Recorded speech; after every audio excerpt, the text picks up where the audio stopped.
Hello, everybody. My name is Spencer Walsh. Welcome to the show. Today, we have a good one for you. We are talking about the complete and total collapse of Keir Starmer's Labour Party. It's in some trouble, and there's been, as they say, an explosive briefing to the Huffington Post. We'll tell you about all the UK drama on the UK left over there. Also, a pretty interesting story about the GOP and how their narrative on stimulus cuts, unemployment benefits, all that stuff is completely falling by the wayside as they actually get their policy on a statewide level. And we will be talking to start our show today, though, about the passing of an American hero, Senator Mike Gravel, and his outsized influence on ending the Vietnam War and continuing to hold the powerful to account all throughout his career. He really, truly was a great figure, a courageous figure, someone who should be honored as he passed away just yesterday. All right, ladies and gentlemen, we're going to start with that in a remembrance from Branko Marcetic in Jacobin. He writes, when Mike Gravel never earned the respect from the political establishment, he passed from this earth with his conscience untormented by the ghost of screaming civilians whose lives those in Washington regularly snuff out with their afternoon coffee. Just an absolutely searing, fearless politician who never let his position, never let the fact that he was a United States Senator get in the way from telling people exactly who they were. He may not have been the most powerful senator. He may not have been in the halls of power or passed any major bills or legislation. But he, more than anybody else, was the one person still standing there, still hanging around, even in 2008, to remind these people who they were. That's me talking there. But Marcellus writes, former Alaska Senator Mike Gravel, who died yesterday at the age of 91, spent much of his political career in public platform trampling institutional niceties, customs, and tradition for the sake of the principles he held dear. Naturally, it earned him hostility, mockery, and dismissal, which persisted even as core parts of his politics have been welcomed into the mainstream. One need only look at the way of the two of the country's most influential newspapers responded to news of the former senator's death. For the New York Times, he was an unabashed attention setter, prone to grandstanding. For example, like literally reading the Vietnam Pentagon Papers that the New York Times published themselves into the Senate record because the Supreme Court was blocking them. That is some grandstanding if I ever saw it. Yeah. Apparently, his most notable achievement was the Trans-Alaska oil pipeline getting finished in 1977. like, what are these people doing? But for the Washington Post, he was a gadfly who achieved brief renown when he famously read thousands of pages of the top-secret Pentagon Papers in the congressional records. Both stretched the failures of his 2008 and 2020 campaigns, with the Times in particular seeming to delight in telling readers about the infinitesimal votes he was able to muster in his first run. It's familiar terrain for Gravel. Back in 2007, he was similarly dismissed despite searing into the political memory with his brutal assessment of his fellow candidates in the first year's first Democratic primary debate, talking into a finely tailored wall of laughter and smiling condescension. Gravel delivered a Gravel, I should say. It's not Gravel, Mike Gravel. He wrote, it's like, we're gonna give you the actual damn clip. Because Mike Gravel was an absolute force in this 2008 debate. Oh, it was devastating. Let's take a listen. You're right, I made that statement, but that's before I had a chance to stand with them three times. It's like going into the Senate. The first time you get there, you're all excited. My God, how did I ever get here? Then about 6 months later, you say, how the hell did the rest of them get here? And I got to tell you, after standing up with them, and he's serious. People frighten me. They frighten me. When you have mainline candidates that turn around and say that there's nothing off the table with respect to Iran, that's code for using nukes, nuclear devices. I got to tell you, I'm President of the United States. There will be no preemptive wars with nuclear devices. To my mind, it's immoral, and it's been immoral for the last 50 years as part of American foreign policy. Let's use a little moderator discretion here. Senator Gravel, that's a weighty charge. Who on this stage exactly tonight worries you so much? Well, I would say the top-tier ones. The top tier ones. They made statements. Oh, Biden Joe, raising his hand, you have Barack a certain Obama arrogance. on that stage, you wanna Hillary tell Clinton. the Iraqis how to run their country. I got to tell you, we should just play get out. Just play get out. It's their country. They're asking us to leave, and we insist on staying there. And why not get out? What harm is it going to do? Oh, you hear the statement, well, my God, the soldiers will have died in vain. The entire deaths of Vietnam died in vain. And they're dying in vain right this very second. And you know what's worse than a soldier dying in vain? Is more soldiers dying in vain. That's what's worse. Yeah, so there he is. And then absolutely, like, you know, even like with Bernie Sanders, you know, he was out there, he was challenging power, whatever. But in terms of absolutely just sticking it to people who, in the end, you know, this is obviously one of the realities of the Mike Gravel career, in the end ended up doing a lot more killing, a lot more harming of civilians. In the end, just hearing them at least once get embarrassed, like in the same way Kamala Harris kind of had for her absolutely abysmal prosecutorial record, in the same way Ilhan Omar did to Elliot Abrams in that Senate testimony. Like, just to have that spat back at them in their face is, I think, something that we should always kind of cherish, even if it is very unsubstantive. So later, then candidate Barack Obama insisted he reserved the right to wage a war on Iran to stop it from acquiring nuclear arms. Gravel pointed to the U.S. government's only nuclear expansion. Barack, who do you want to nuke? He asked. I'm not planning to nuke anybody right now, Mike, I promise, Obama replied, to much laughter. Gravel's decision to forego the customary empty pageantry of the debates, New York Magazine wrote at the time, we do not understand what the hell Mike Gravel is talking about. Well, it's literally right in front of your face. You are propping up killers. You are letting them happen. You're letting massive crimes against humanity happen and laughing about them like it's a part of American culture. The New Republic put it at the top of its list of most idiotic moments from the 2008 primary debate. Like, what is so idiotic about it with these people? Why can't they understand what is clearly in front of everybody's face? The logic of preemptive nuclear strikes, what was actually on the table there, and how much warmongering culture has completely infested our world. So Gravel was proven right, not as suggested not only by the uptick of thousands of views for his website and the campaign videos that appearance garnered, but by the fact that years later, it's the only thing anyone remembers or cares to recall about that entire insipid affair. Obama had said those words. They were code for the threat of nuclear war. And for all the mockery during, it was Gravel's position that the United States shouldn't drop a nuke on a far weaker country it had spent decades brutalizing the population of. That was the sensible, moderate one. And Obama's was the extreme, unserious one. Literally, nuking Iraq was considered a normal thing to say. It was considered right. It was considered sensible by the standards of modern policy. Preemptively nuking Iraq. Preemptively nuking it. And talking the same thing about Iran. All the sanctions that we did in that area. The fact that we have the right morally to come in and say, oh, we have to come in. We have to stop them. We have to save them. We have to save the free world and democracy. Like, it is such a joke. It is such a joke. And it really proves how topsy-turvy, especially in foreign policy, all of American politics really is. So you could almost go down the list of Gravel's policy ideas that year and see things that marked him as a kooky sideshow back then, from backing marriage equality. By the way, none of the top candidates backed marriage equality on the Democratic side in 2008. And here they are standing laughing at him and are still some of the most admired political figures to this day. So he backed marriage equality, immediate withdrawal from Iraq, opposing the war on drugs and military adventure that sapped resources from the domestic sphere, having somewhere along the way morphed into fairly unconventional articles of faith for vast swaths of the U.S. public and commentariat. Here are things you might not have learned from Gravel yesterday, because they don't work that well as punchlines.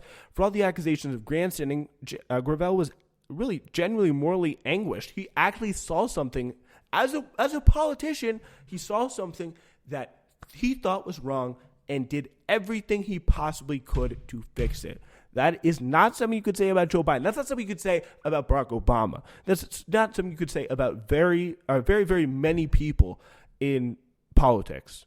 You could say that about Mike Gravel.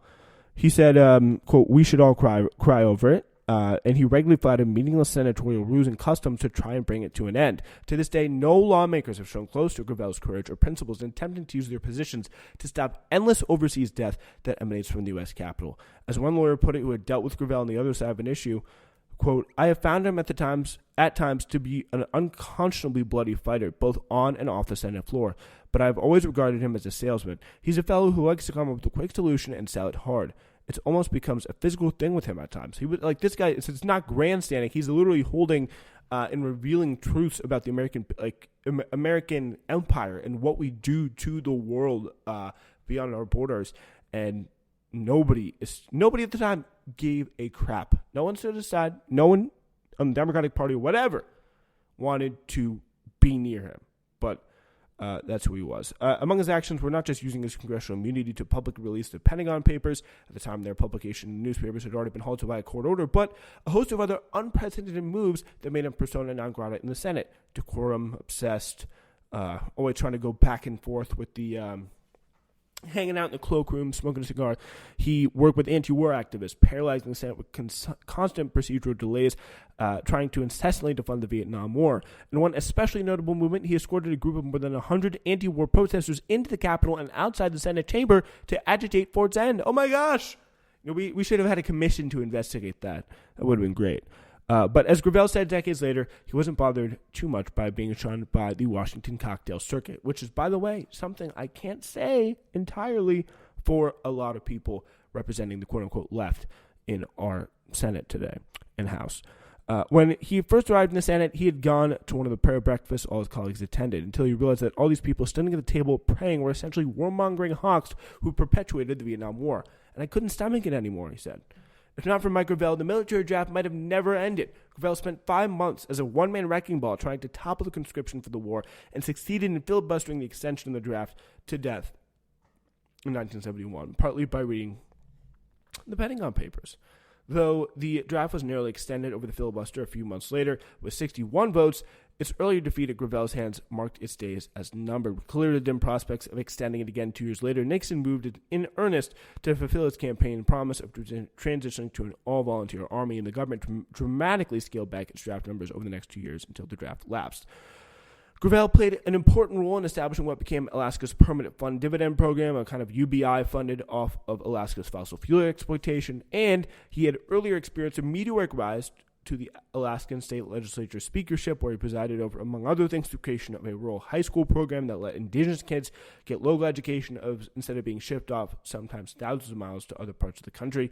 That doesn't make him a saint, of course. He was a fierce fighter for fossil fuel interests, being a senator from Alaska, and was not immune to fundraising off of them and all the sleazy pay-for-play shenanigans that came with them. Yet, ironically, his stubbornness on the matter unwittingly spurred one of the major executive actions in environmental protection in presidential history. And by 2007, he dramatically shifted on the issue, running on what was later called an aggressive climate platform to prevent, quote, planetary suicide.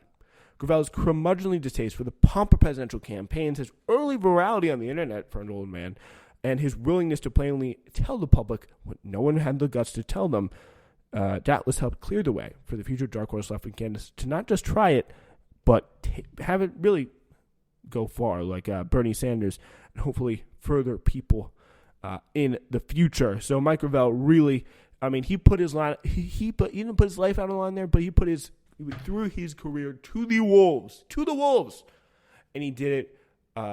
He was just one of the most principled people in, I think, modern American political history, without a doubt. And really huge respect to him for all the things he's did, and rest in peace to him. And hopefully his legacy continues in some form or fashion with that Gravel Institute thing they have going on. But we will see about that. All right, we are going to take a quick break. We'll be back in a minute to talk about Keir Starmer's labor. It's not going so well, folks.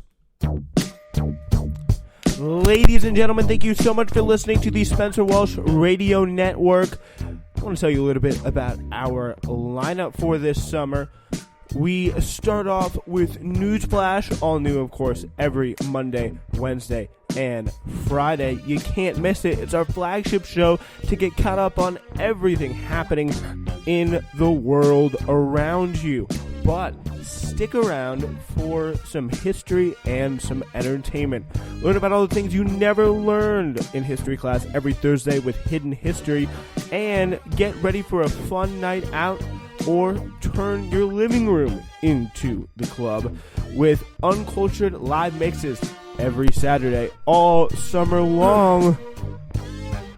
The Spencer Walsh Radio Network is your home for summer sounds coming all season long. Every podcast is available everywhere, so you have no excuse not to listen. All right, ladies and gentlemen, it's time to check in with influential top UK journalist Paul Warg. No, his name is Paul Waugh, I think. Paul Wow. I'm going to call him Paul Warg. He writes for HuffPost UK, and his article is out right now. It's a pretty big one. I don't think we can really do this. It's a lot of drama in here. Can Keir Starmer bounce back from battling spend by-election loss? This is, from what I've heard, I'm going to blind react to it going in cold. But from what I understand, this is a classic case of a kind of political hit piece where we have a gazillion anonymous quotes absolutely trashing the guy. This case is Labour leader Keir Starmer over in England. But then, of course, you get a bunch of one public quote in the midst of like 50 anonymous sources just being like, we need to call for unity. He's a good guy. He's prime ministerial, and we need to support him. But let's get into it. Paul Warg writing on the very day that Matt Hancock was fighting to save his political career in Westminster, Labour's battle to hang on to one of its own parliamentary seats was being played out nearly 200 miles north in West Yorkshire. Amid ugly, unsettling scenes outside a mosque in Batley as worshippers left Friday prayers, the party's main activist, Kim Leadbeater, was harangued and chased by an anti-gay rights activist. The man who had urged people to vote for George Galloway was from Birmingham, so he was not from the area. He pretty much going out harassing the Labour candidate in this race. We've talked about it before on the show. Of course, this is the kind of by-election where we have on one side the kind of a Labour candidate who's generally considered to be pretty good campaigner, pretty passionate, but not somebody who is really equipped under the current Labour Party leadership to respond to the massive amount of Muslims in the constituency have turned away from someone who, in Labour and Kim Leadbeater, despite being the sister of the former representative MP for that area who was killed by a far-right terrorist in the lead-up to the Brexit campaign 4 or 5 years ago, they are not flocking to her because what they say is a big problem when it comes to Labour abandoning them on things like Palestine and Kashmir. Also, just taking the air for granted, not fixing the roads, for example, things just as basic, as elemental as that.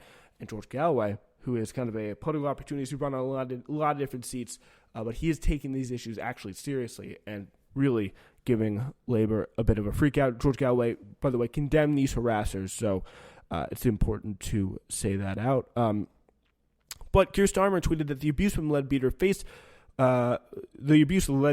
was disgraceful, and the best way to counter Galloway's poisonous politics was to vote Labour in Batley and Spen next Thursday. So pretty much they're really realizing who they're fighting against, and it's not the Conservatives. They're pretty much past this at this point. It's really the battle over second, with Galloway gaining more and more steam here in a pretty big way. With one surveyation poll put the Tories in first place, Leadbeater second, and Galloway third, the incident proved that Starmer is still struggling with problems in his party's backyard at precisely the moment Boris Johnson's government needed robust opposition more than ever. And of course, this was the opposition that people promised would be robust under the craziness of Corbyn. As much as Labour insiders mock Galloway's grand claim that his entire campaign objective is to unseat Starmer as leaders, and there is now intense debate within the party about what just might happen after Batley. Among questions swirling on Labour MPs' WhatsApps are these. Will Starmer finally use this result as a vital trigger for change, or will he confirm to his critics that he simply lacks the raw politics needed to become Prime Minister? And either way, isn't he running out of time ahead of a possible early election in 2023?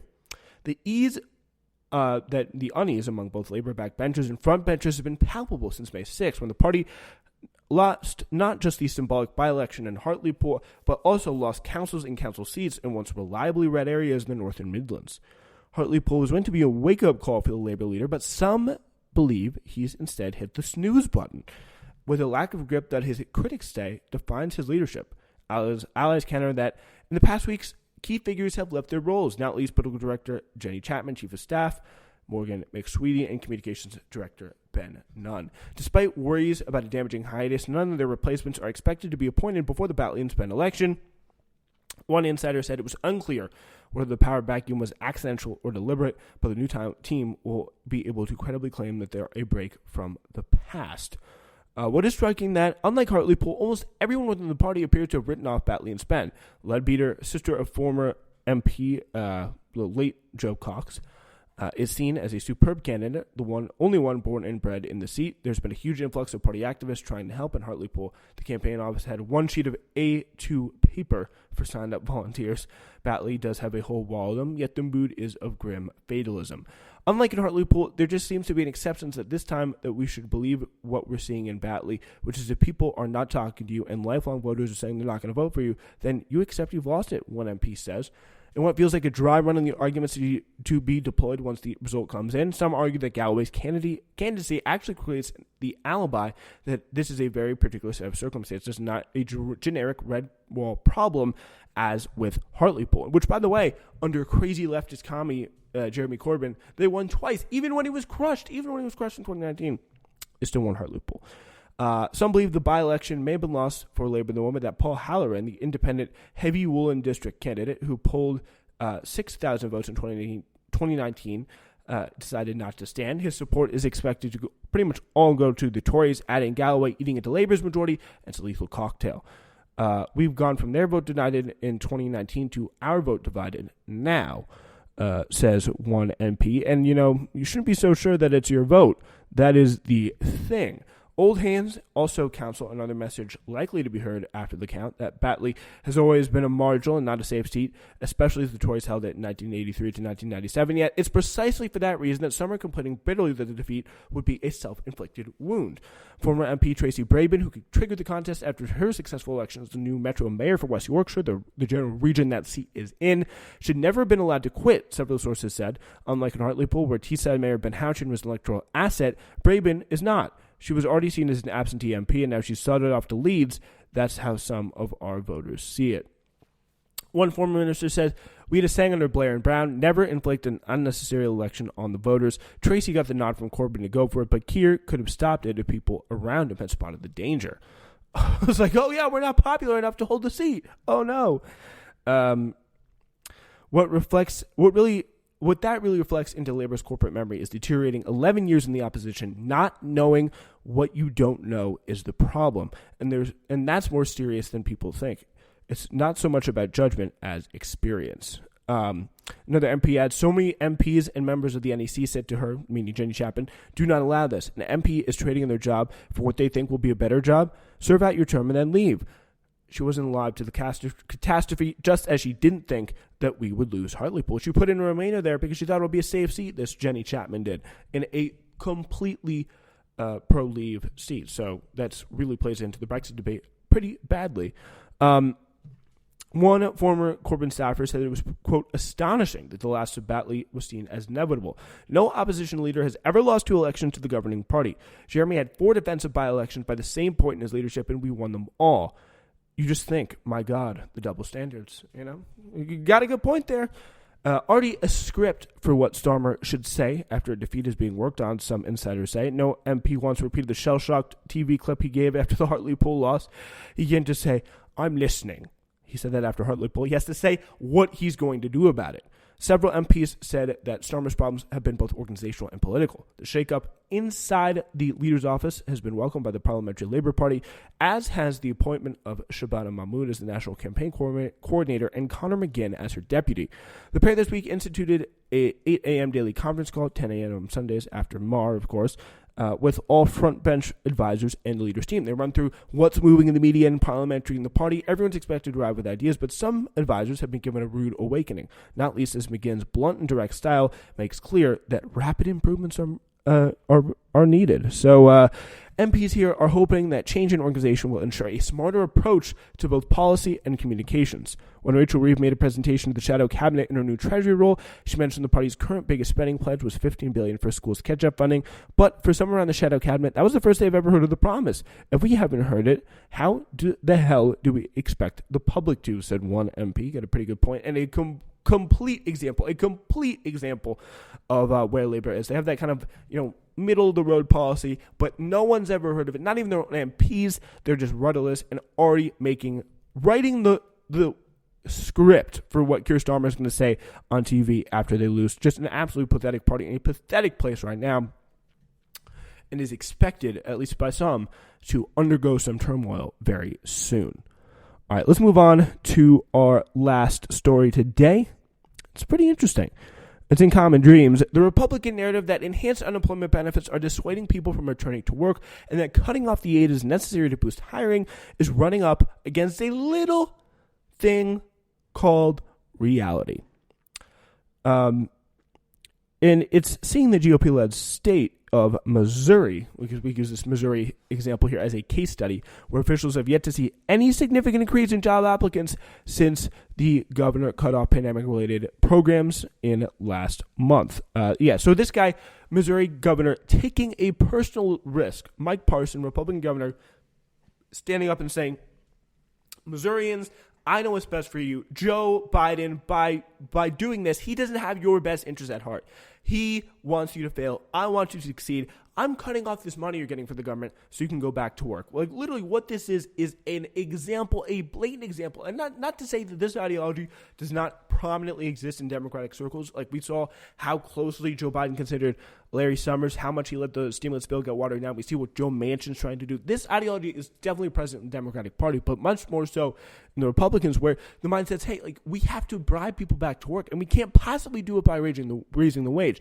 That is not that's not what the market, quote unquote, dictates. Like, belying the fact that, of course, yes, this is literally what the market dictates. But people need to go exactly back to what they were expecting before. We can't let them get anything. This is the mindset they're trying to do. This is what they're trying to convince people of right now, that after the pandemic, you got to, like, poke and prod, carrot and stick approach.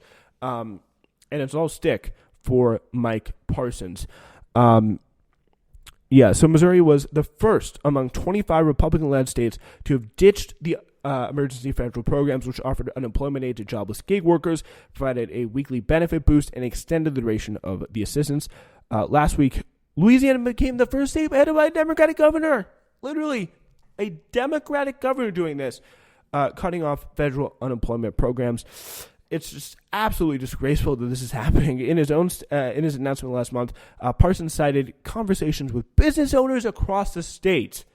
Exactly. This is how politics is done for the longest time. There's no worker voice in politics whatsoever. The unions are weak, they're powerless, they're completely ineffective. When a business is able to walk up and say, after the pandemic, when people are still clearly in need of this money, just say, turn it off, cut it off. The government signed the law, but, we have better ideas. Cut it off, get them back to work so we don't have to pay the wage. This includes organized small businesses, includes corporations, includes everybody. Everybody is in this pot working together. And the thing is, it can be done for 99.9% of businesses. It can be done. And I'm going to posit this. If you can't raise the wage, to $15 an hour or more, which is shown time and time again is effective in bringing people back, then I'm sorry, you do not deserve to be in business. What is the point of anybody working for you if you can't pay them enough to live?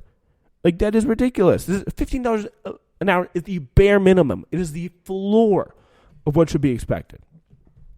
All right, so the Missouri governor went on to declare that federal unemployment programs have ultimately incentivized people to stay out of the workforce and emphasizing a now common GOP refrain that economists have criticized as simplistic and unsubstantiated at best. Missouri's experience since Parsons' order, which has succeeded in quickly kicking residents off benefits, suggests that factors other than the enhanced unemployment data are keeping people from returning to work. From lack of childcare to employers' refusal to pay living wage to pandemic-related fears, Missouri is currently the U.S. hotspot for the ultra-contagious Delta variant of COVID-19. So people have been trying to go back to work. They're just not getting hired, and they're getting sick. Like that. This is what Republican policy looks like being played out for the poorest people among us. But instead, we don't get the bazillion stories that we saw when this whole labor shortage propaganda wave was going on in every single media outlet under the frickin' sun. But what we do see is this one little offshoot in Common Dreams. And also, oh yeah, the unemployment is not going anywhere. It's still staying the same. So the Times reported Sunday that hardly anyone showed up for a recent jobs fair in the St. Louis suburb of Maryland Heights, where the employment opportunities on offer included a $10.30 an hour position at a home health care agency with no benefits. An ice rink, concert, and entertainment center was looking for 80 people, paying $10.30 to $11.50 for customer service representatives and $13 for supervisors. But the jobs just last through the busy season, a few months at a time. And the schedules, which often be given at 5 a.m., change from week to week. In St. Louis, a single person needs to earn just $14 an hour to cover basic expenses at a minimum standard, according to the MIT's living wage calculator. But they're intentionally going under the minimum. They're going under the minimum wage, and they accept people to take that. The fact that people are not taking a job under a minimum wage that is just clearly not livable emphasizes the fact that we actually maybe have a pro-worker, like fundamentally sane human labor market for once. For once. It's insane to think, but, it could be possible. Well, wow. So Terry Waters, a Missouri resident who attended the job fair in search of a marketing position, told the Times that workers' reluctance to accept low-wage jobs in retail and other sectors stems from a desire to improve their material conditions, not indolence or complacency, as Republican officials often claim. Amen to that. And by the next time you bring that up, you may wonder as to what people are thinking. You hear someone bring that up. Just say it's completely unsubstantiated. It is BS. It's proven to be. So don't bring it up around me. I don't want to hear it. You got to set them straight because it's a pervasive economic narrative. You cannot let it spread. So you be a little debate lord, I guess, in your own house. Anyway, that's all the time we have for today. We will see you on Wednesday.